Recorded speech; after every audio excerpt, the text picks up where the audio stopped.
இந்த வீடியோ தயவு செஞ்சு ஸ்க்ரோல் பண்ணாதீங்க.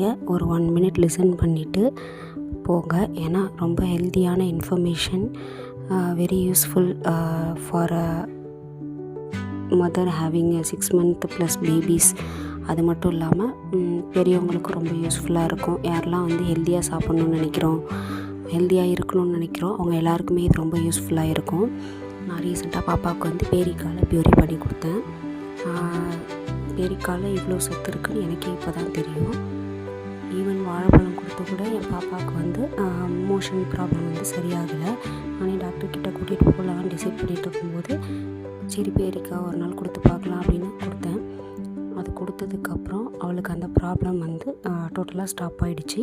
அது மட்டும் இல்லாமல் அவள் ரொம்ப லைக் பண்ணி சாப்பிட்டான் அந்த பேரிக்காவை. இந்த பேரிக்காயில் பார்த்திங்கன்னா ஃபைபர் அதிகமாக இருக்குது, கால்சியம் இருக்குது, விட்டமின் சி இருக்குது. ஃபைபர் அதிகமாக இருக்கிறதுனால சுத்தமாக மலச்சிக்கல் ப்ராப்ளமே இருக்காது. அது மட்டும் இல்லாமல் விட்டமின் சி இருக்கிறதுனால இது வந்து நமக்கு நிறைய நோய் எதிர்ப்பு சக்தி கொடுக்கும். இந்த பேரிக்காவை எப்போ சாப்பிட்லாம், எப்படி சாப்பிட்லான்னு கேட்டிங்கன்னா, வாங்கிட்டு வந்துட்டு ஃபுல்லாக வாஷ் பண்ணிவிட்டு தோலோடு சாப்பிட்றதுல தான் இதில் ஸ்ட்ரென்த் இருக்குது.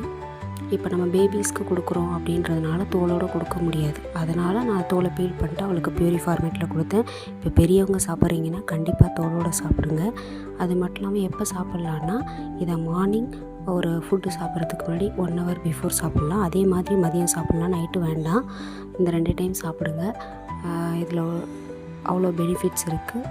கண்டிப்பாக சாப்பிடுங்க, ட்ரை பண்ணுங்கள்.